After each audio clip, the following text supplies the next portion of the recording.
Ashley's reached the city. We've got 40 seconds.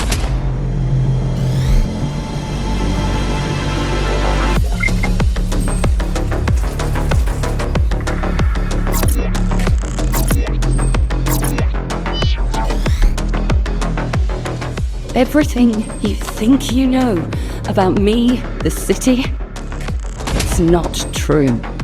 I want the truth.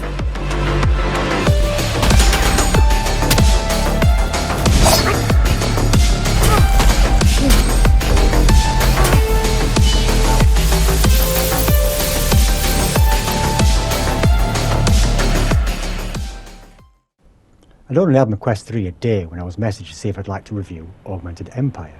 The trailer definitely had me intrigued. And then when I saw the top-class voice actors that are associated with the project, I thought to myself, this surely must have a high production value, right? Let's find out. Raven, are you alright? Ashley's reached the city. We've got 40 seconds. Craven?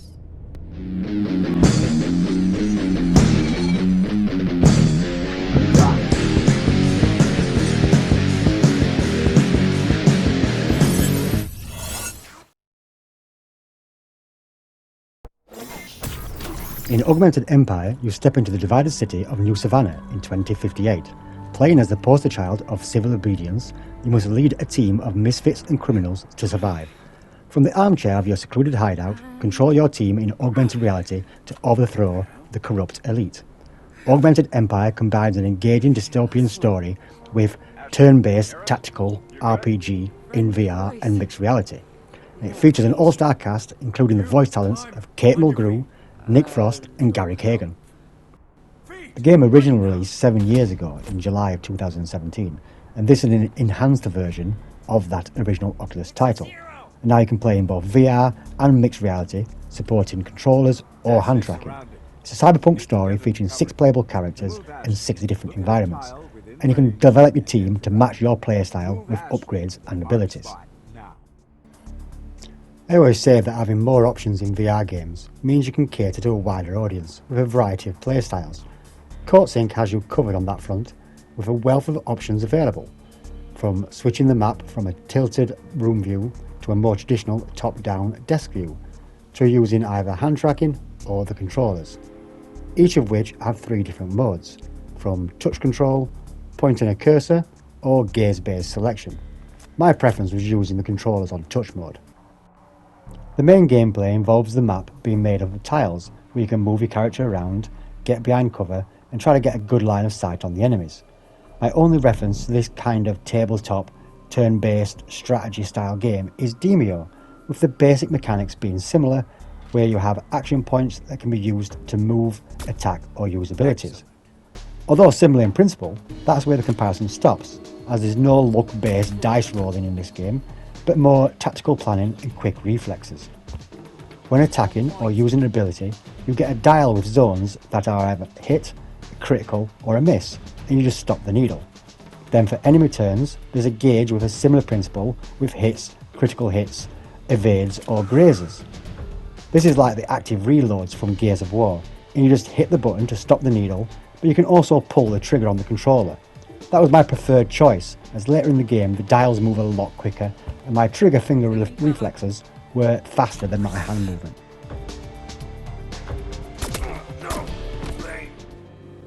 So how does the game look? Well, it's running at a 4K resolution on the Quest 3 and 2K on the Quest 2. Each of the 60 environments have a good level of detail and there's a nice bit of variety here as well. But when you really zoom into the map, you will notice the characters a little bit more low level of detail. I think this is more of a design choice, as is really wanting you to pay attention to the dialogue boxes, which feature some beautiful hand-drawn anime-style profile pictures of each of the characters, and these do change throughout the game. Also, if the character models had a really high level of detail, it really would take away from that aesthetic they're trying to achieve. And I do think that you're not going to be disappointed in the overall visual style of this game. At its core, Augmented Empire is a narrative-driven adventure story, and the world of New Savannah is separated into districts with a class system. You play as Craven, whose voice augmentation has failed, making you a silent protagonist. So with the help of your partner Hartman, From your secluded hideout, you use a holographic table to view the world and direct your team. This is where you go in between each of the missions. I won't go into many details of the story because I don't want to spoil it, but throughout the game you recruit up to 6 playable characters who are a bunch of misfits and outcasts, but they're a lovable bunch. If you're not a fan of dialogue, then this may not be the game for you. I'm a big RPG fan, and I love a good narrative and a story to really get myself involved in. And Augmented Empire is a great, well-written story. This is complemented by the amazing voice acting talent on show. The story is also highlighted by a great soundtrack to go along with it, and it really sets the mood and vibe of this dystopian world. The game is advertised as around 10 hours of gameplay over 26 missions, which I felt was about right. I don't know the exact time on how long it took me to beat the game, but it was at least 10 hours, so you really are going to get your money's worth for this. Throughout the game, you're also given different dialogue choices. This doesn't change the overall story, but the reaction from the characters does differ depending on how you choose to speak to them. And then when you go out on missions, you can select different teammates for certain missions, which can give you extra backstory about the different characters, so it does add some replay value there. Archie Bunny, you're here! And you whacked my guys. I really am struggling to find any negatives about this game. Throughout my playthrough, I didn't encounter any kind of game crashes, and the only bug I did find was after I moved rooms, occasionally going back to the apartment between missions, the apartment wasn't rendered correctly, it was just like a wire frame. But I think this is more the quest just not recognising I'd moved locations for where I was playing. I have made the developers aware, but I don't think this is an actual game bug. I just think it's inherently an issue with the quest.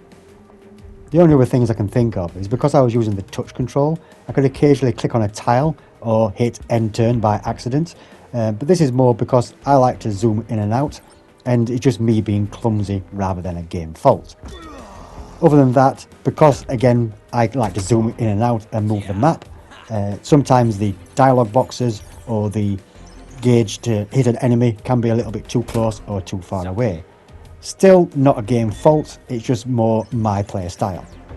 In terms of difficulty, I didn't fail any of the missions. There was only a few occasions where one of my characters died during battle, and this was generally through my own mistakes. And after each battle, your characters are restored to full health. I did find my inventory was full quite quickly on the healing items, and I didn't really find a need to use these.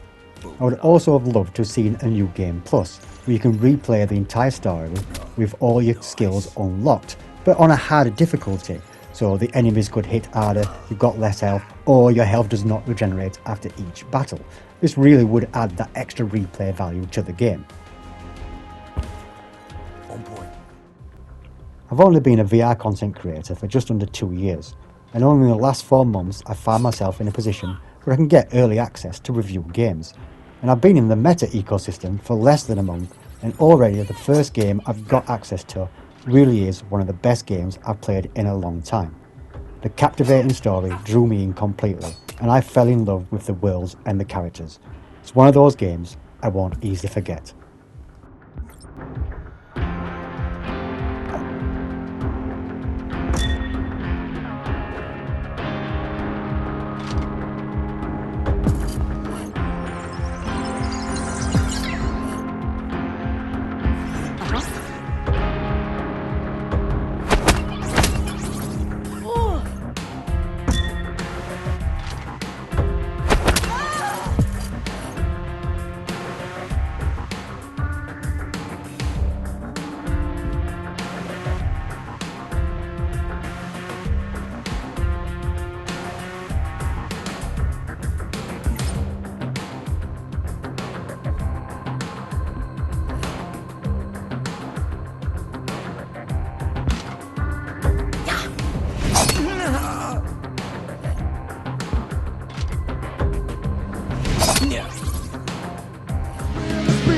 Something that we'll never forget.